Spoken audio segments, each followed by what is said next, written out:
So look, California continues. I want to really allow the folks around me that did so much good work this year. And we have 17 bills that we'll sign on issues of gun safety. There are 3 or 4 that are pending my signature, if you're wondering, and I know some of you are, that we're going to be adjudicating the pros and cons today, tomorrow, and into Sunday. I still have a lot of decisions to make on these remaining bills, but today we'll be signing 15 form of bills. One I had previously signed, and one was a resolution, which is really your world, not necessarily mine. But this continues California's leadership in terms of gun safety. I think it's important to note, and this is often lost in the conversation when we talk situationally about gun safety bills, the trend lines, because those matter the most. California has outperformed the rest of the nation because of our gun safety laws in reducing the gun murder rate substantially compared to the national reduction. Let me be specific and precise. Between 1993 and 2017, these are the latest numbers we have. We'll get the 18 numbers in shortly. There's been a 62% decline in the gun murder rate in the state of California compared to just 34% nationwide. That's because of the leadership of the state in gun safety laws. No state does it as well or comprehensively as the state of California, and we still have a long way to go. We recognize there's intended consequences, some of our legislation, and like ghost guns and other issues, they require constant and never-ending repositioning, reconsideration, augmentation. And so we're leaning into this.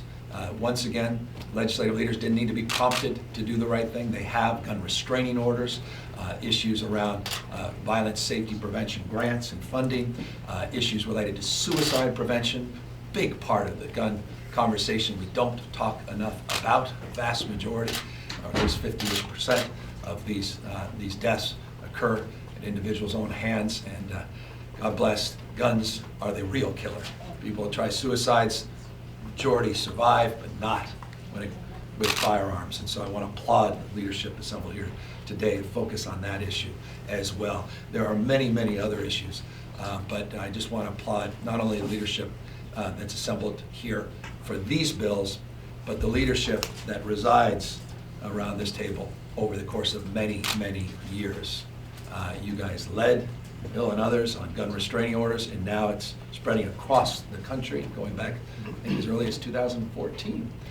So when we talk about leadership, look around this table, and I just am here in that spirit and very prideful that I have the privilege of being able to sign this package of gun safety reforms. You two are in the formal program, so I'll ask you first. Thank you. But then I would be remiss if I didn't open it up if any of you want. Sure. Thank you, Governor Newsom, and thank you all for coming today. You know, I think all of us are brought to this issue in deeply personal ways. For myself, my husband, who runs Giffords, and it's also not every day you get to be at a bill signing with your spouse. You know, he was Gabby Giffords' legislative director when she was shot.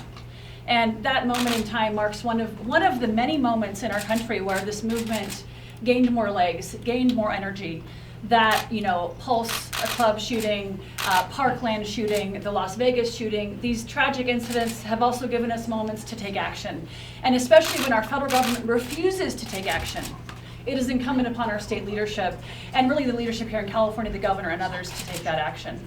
And whether you are a parent whose child now knows how to do active shooter drillings in their school, which is supposed to be one of the safest places that they go to every single day, or you've lost someone at the hands of gun violence on our streets, or someone who has committed suicide with a gun. Our jobs here are to keep our constituents safe, and that's why we have taken action. And I applaud the governor. We had a threefold increase in the CalVIP program, the gun violence prevention and intervention programs. We know these programs work. We know they result in success. In my district alone, in the city of Richmond, we've had a 66% reduction in violence. In Oakland, a 52% reduction in violence because of these programs. So that funding is critical. It works, and we know that these programs work across the board, whether it's the restraining orders, dealing with the ghost guns. There's a wide variety of things here. And the last thing I'll say is, I'm a freshman, and when I got here in January, I brought Gabby Giffords up here to Sacramento to meet with lawmakers and to meet with the governor, and we launched the Gun Violence Prevention Working Group. And what you see up here is the result of that work, of legislators who are committed, of activists who are committed. And I want to thank Giffords, I want to thank the Brady campaign, I want to thank Moms Demand Action, and all the other countless organizations who are committed every single day to keeping our community safe. And so with that, honored to have our bills signed, and want to thank you again for your leadership. Oh, that was wonderful, thank you. And thank you, with this Poway loophole we're closing, but you were out front on that $15 million on those security grants. We got that done in the budget. But you've been very aggressive in this space, and I want to applaud you as well, Jeff. Well, thank you very much, Governor. And for those of you who haven't met, my name is Jesse Gabriel. I represent the 45th Assembly District. That's the West San Fernando Valley. So, of course, this morning our thoughts are with all of the folks just outside of our community that are impacted by the fires in Southern California, and the first responders on the front lines who are keeping them safe. And we're going to, right after this, sneak back down to SoCal so we can be with them. I just wanted to really emphasize how grateful we are to you, Mr. Governor, for your leadership on these issues. The governor is somebody with a very long track record on issues of gun safety, of gun violence prevention, and I think with his signature today on 17 more bills, is further demonstrating his commitment and willingness to lean into the issue, to step up and be bold, and do, frankly, what some other folks might not do. So we are very, very grateful for your leadership, for the leadership of all of the advocates around this table, and especially from the members of the legislature's Gun Violence Prevention Working Group, especially the folks here with us today who have done the heavy lifting of moving a very robust, very aggressive, very bold package of bills through the legislature. And so they deserve a tremendous amount of credit for the work that they've done. As some of you recall, our Gun Violence Prevention Working Group was formed with a simple premise. And the premise was that on the issues of gun violence, Washington, D.C. has failed us. That thoughts and prayers from Washington, D.C. will not keep our kids and our communities and our schools safe. And so we decided that we needed meaningful action at the state level. We've come together, and I think our signing today demonstrates exactly that type of leadership that we have provided. And I want to make sure that folks understand that, that this is not the end. This is not the conclusion, that in a lot of ways our work is just ramping up. We've already started talking about bills for next year. A number of us were in Nevada last week at the Giffords March for Our Lives Gun Safety Presidential Forum, meeting with advocates, meeting with legislators from other states, from folks who are doing the work to talk about what we can continue to do. And I want you to rest assured that as long as Washington, D.C. refuses to act, California will step up and lean into this issue, because we have a responsibility to our kids and to our communities to do that. And finally, wanted to acknowledge the governor for your leadership on issues related to hate-motivated violence. Earlier this year we had a very tragic shooting at a synagogue in Poway, and the governor immediately took decisive action on that to provide needed and critical resources to communities that are vulnerable to hate-motivated violence. And today, with his signature, will formally establish the California Nonprofit Security Grant Program that will protect communities that are threatened by hate-motivated violence, which we know and we saw in El Paso and in Poway and other places is a critical part of this discussion. So thank you again for your leadership on all these issues. Oh, that's wonderful. And thanks for reminding us that point of contrast between Washington, D.C. and the state of California. And that should give people some comfort that good things still are happening at the local level, state and local level, all across the United States. Anyone else? So many of you did so much good work, and you may be chomping at the bit. Yeah, 17. Well, that's the only peril. I know. But there's no microphones. Any of you, and thank you, Moms Demand Action, Brady. I mean, my gosh, and Giffords. I mean, you guys you're the real reason here. So, anybody you want to amplify anything? You don't have to. Any more? You guys? This is not a timid group. Well, Mr. Governor, my name is Mike Gibson. I represent the 64th Assembly District. Those are areas of Watts, Willowbrook, where I was born and raised, Compton, Carson, Wilmington, North Long Beach, Linwood. We just had a shutdown, an active shooter at my old alma mater yesterday, Fremont High School. Which again, with the leadership that's taking place here today, with the governor, and we pause and thank you for your leadership. California continues to lead the way in this space, and I want to thank my colleagues for remembering the faces and the mothers and the fathers who have to bury their children, most of all in this state. And we're saying enough is enough. We're drawing the line in the sand, and today marks a new beginning, but also a brand new start on the bold leadership and action of California under this governor. So thank you very much.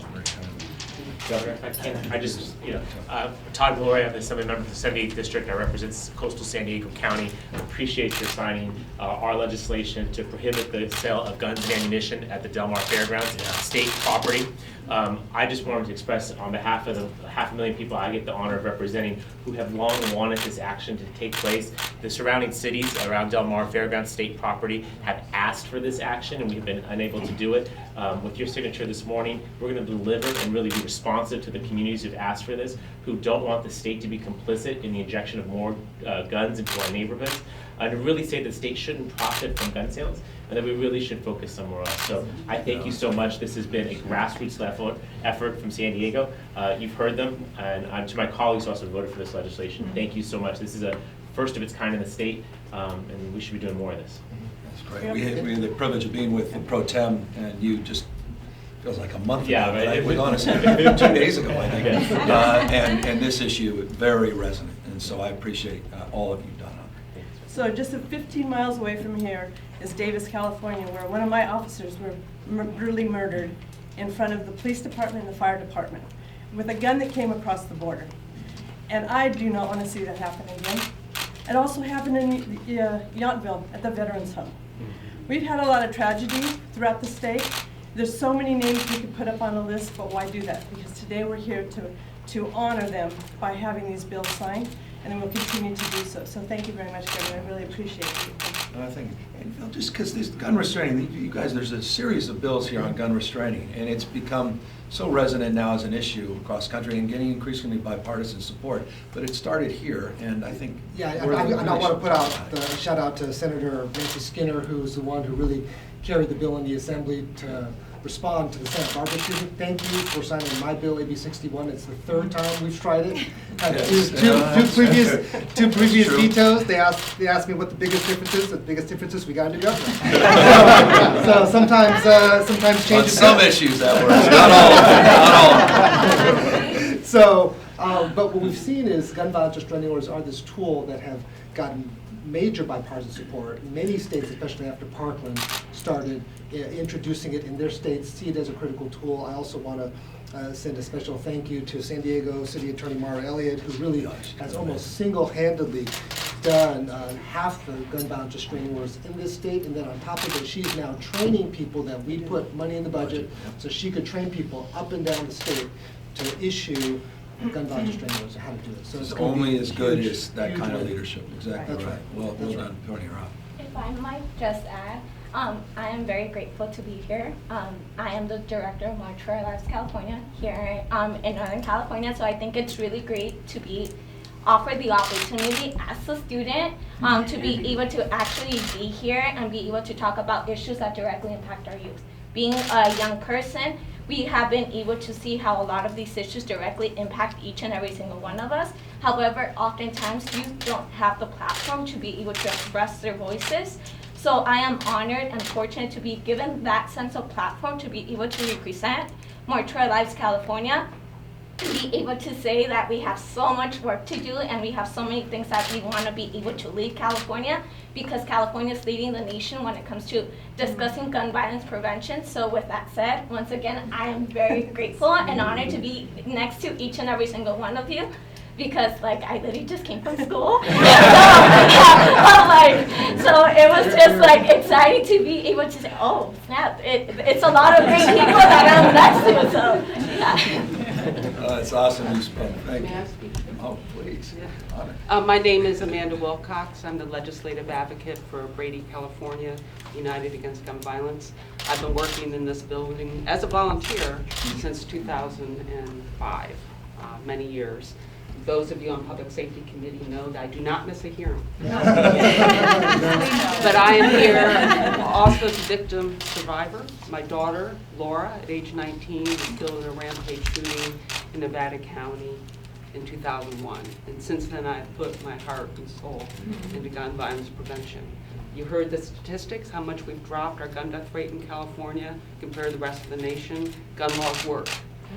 But behind each percentage point is a person. And as long as people are dying, we need to do more. I talked with advocates and survivors all over the country.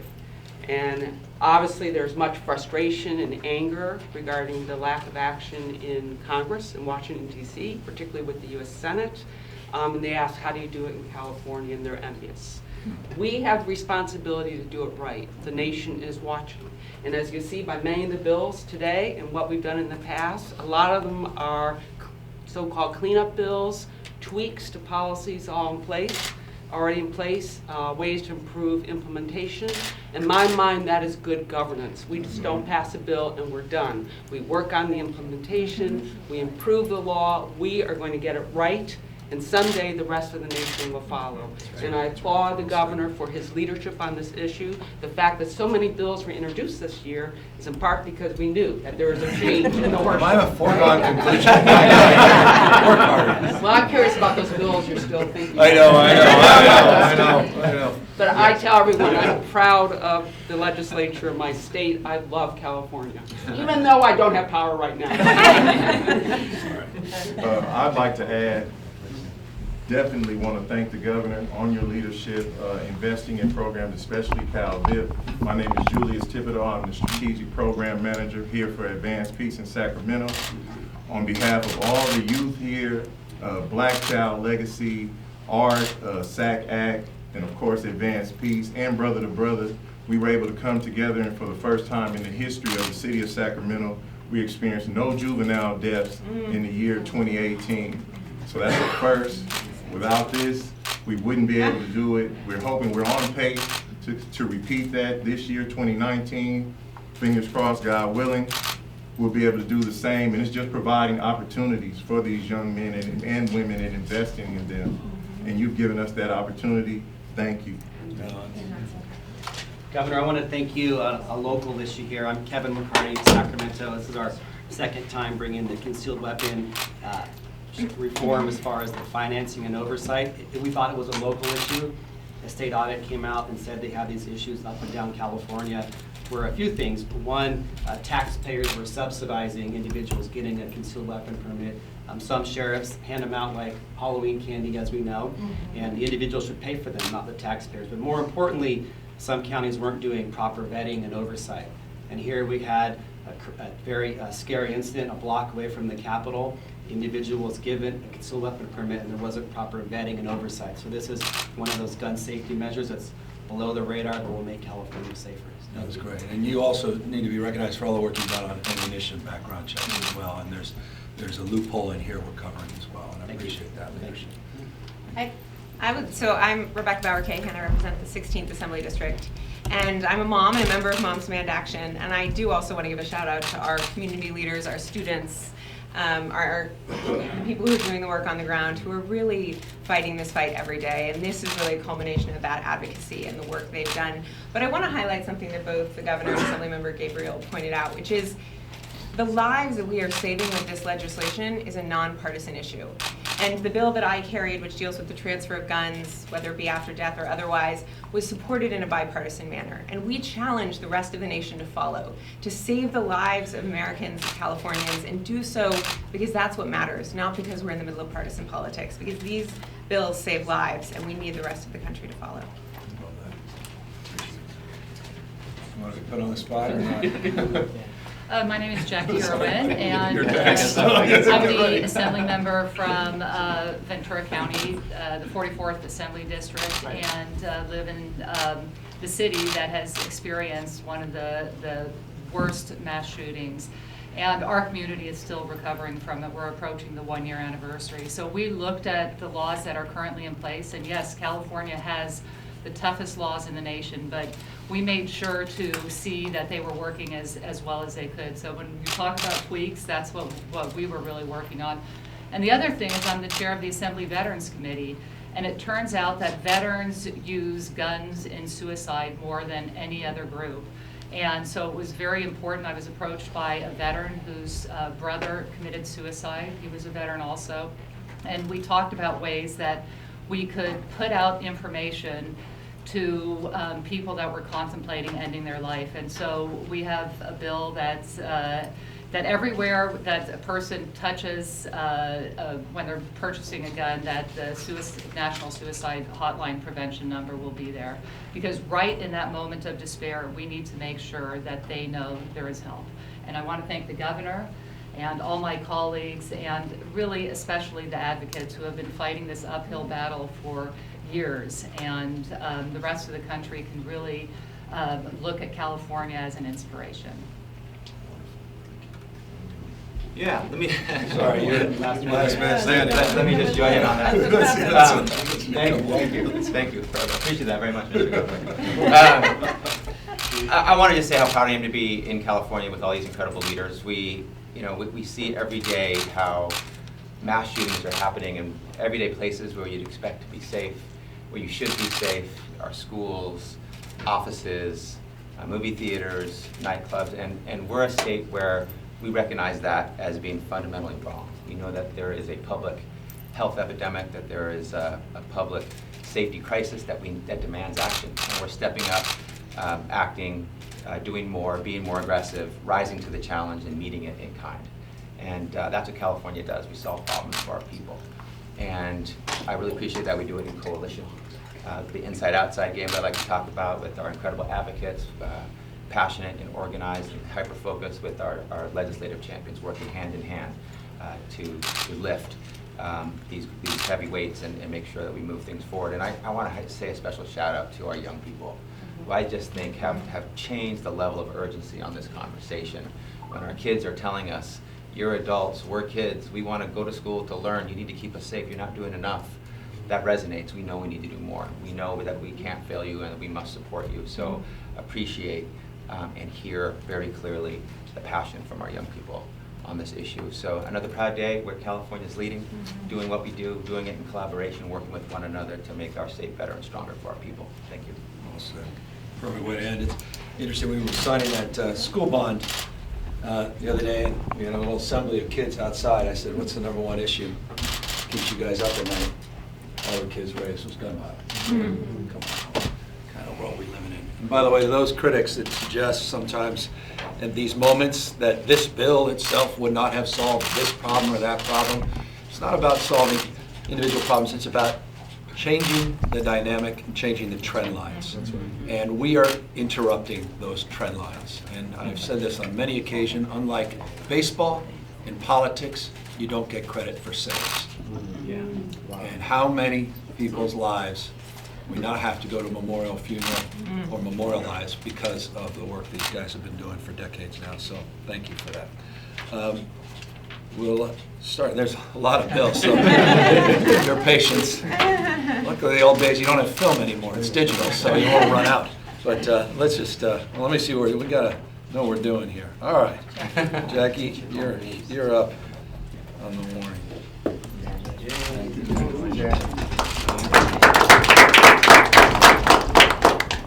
Where is Portantino? He's not here. I think he's in Armenia. No signature. I'm a co-author. There we go. Yeah. Oh, no, it's the Portantino. Oh, this is the transfer, yeah.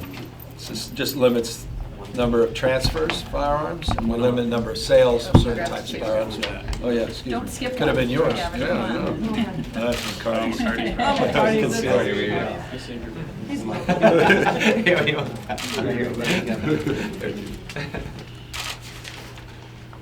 Oh, Delmar. Thanks, man. Congrats on that. That's great. I'm really happy to do that. That's really nice. I was just a lieutenant governor. I know how important that was when I sent that letter. It sent shivers up their spine. Anyway, well, apparently it did. But this moment, we did. All right, I don't mean to diminish, but it's all I am. But thank you guys for making that real. And this is yours, Rob, but it's also, I want to just acknowledge the Attorney General for his support on the DROS fees as well, which is important. And he was, trust me, tenacious on this. I wish you were here as well. Thank you. All right. CalVIP. Thank you.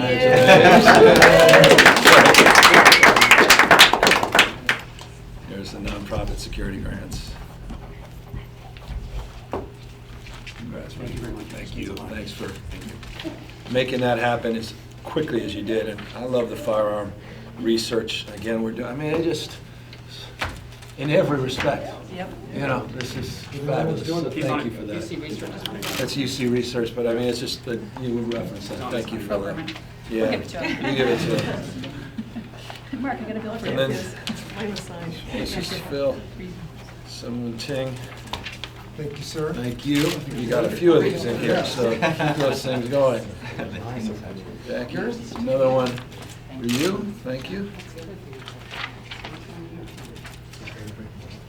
Yeah, there's all versions of these.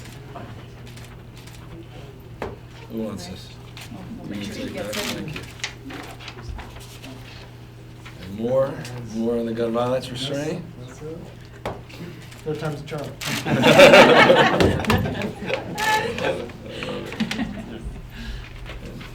Here's the same version. Thank you. And, yeah, appropriately. Those guns. Yes. 3 years. It's a big 3 years as well. All right. Big bill, good work. Let's get that done. Yes. Here, Right. there. We should hold up our roll. We do, yeah.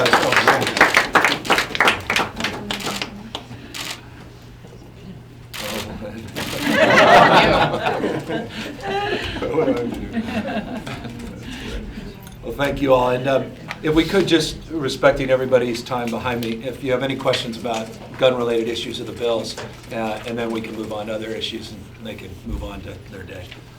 Did you, when you said Portofino, you're referencing SB 61?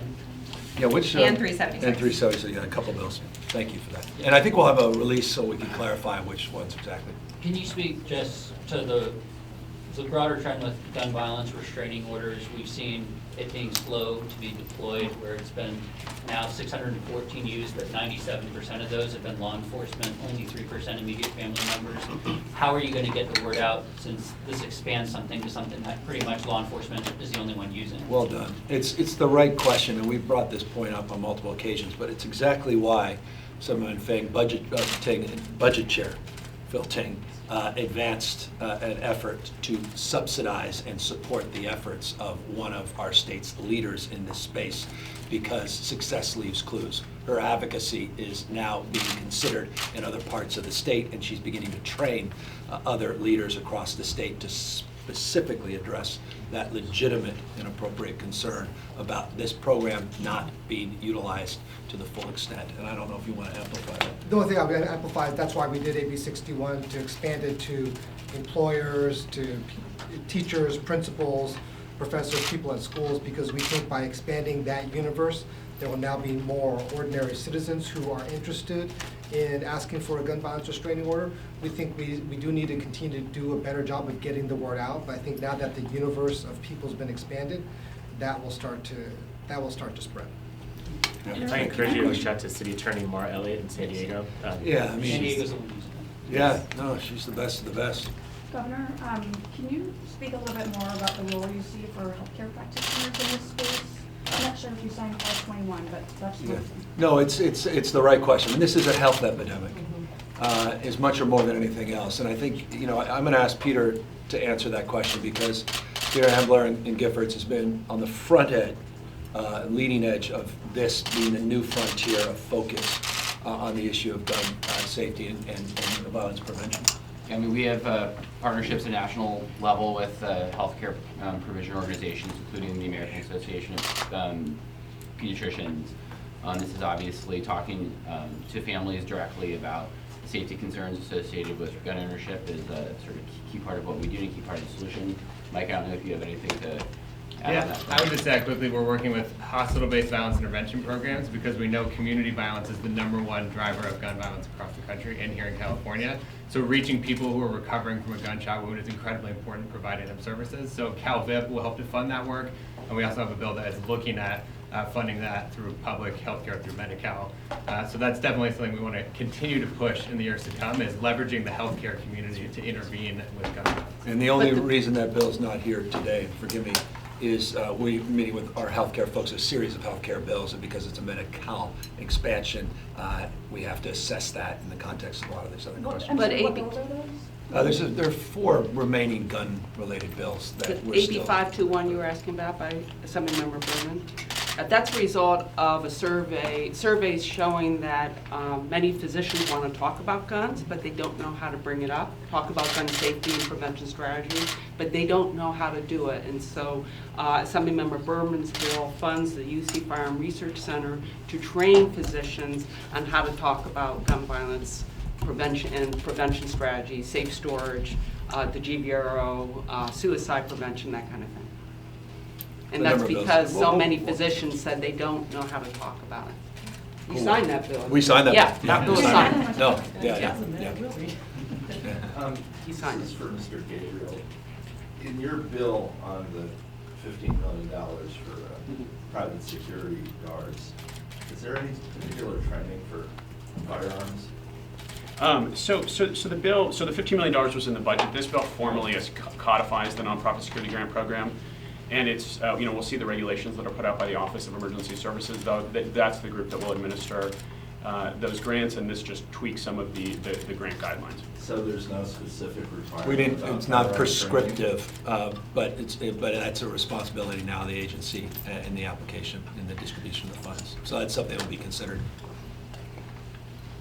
Anybody else? Yeah, more broadly on, as you wrap up your first year signing and vetoing bills, I'm just wondering if you have any thoughts about what you might do differently next year as you kind of look back on your first year of legislating? I've still got a few hundred decisions. Yeah, no, let me assess that when we're done through this process. But it's been an enlivening process. I think it's been incredibly collaborative. I hope there's a sense of that. I've been with a lot of you, of course, the last few days. I'm trying to be inclusive and recognize the extraordinary and heroic work of the folks that came up with an idea. They worked the process, and all the constituency groups. How many bills died and never even see the light of day, and the fact that these folks were able to get these things over that finish line, that has to be acknowledged.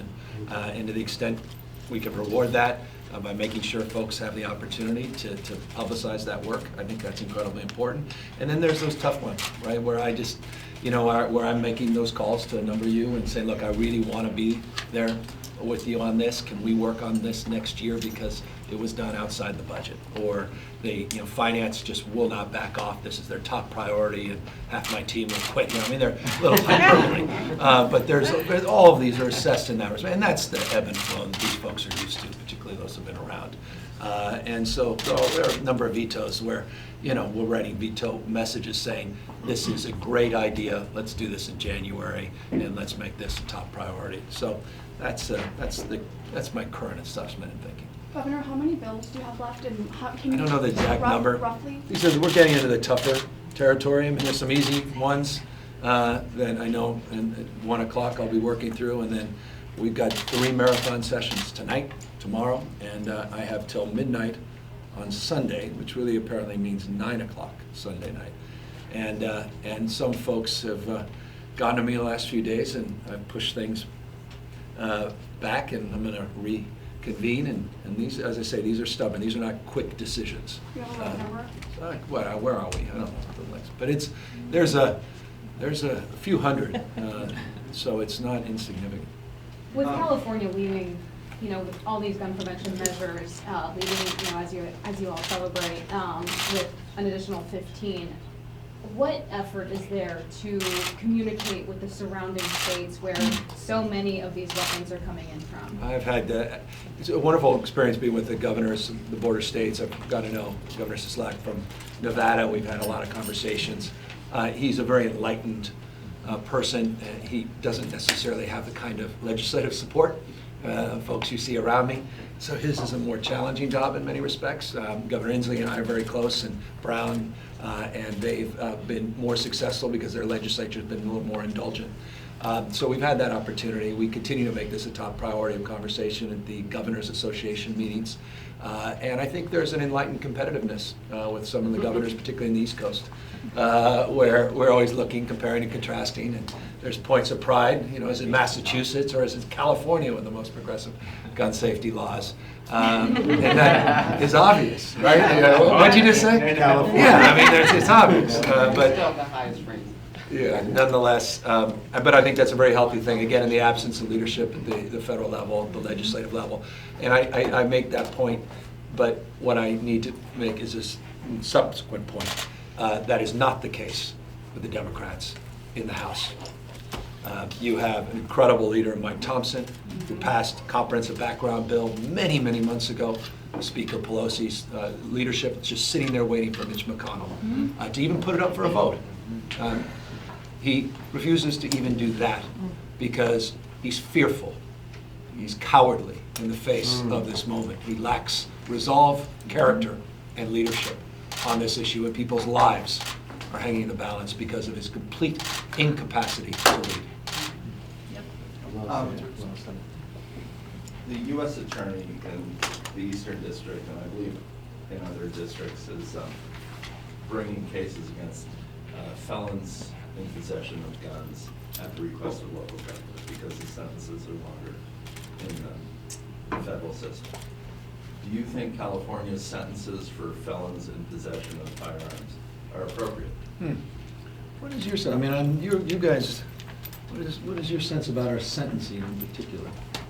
I mean, my biggest issue is getting these guns out of the hands of felons and making sure that we do that on adjudication. And as you know, we had an initiative that allows California to become the first state in the nation during that sentencing process to make that determination and then begin that process so we don't have this backlog. But this backlog is stubborn.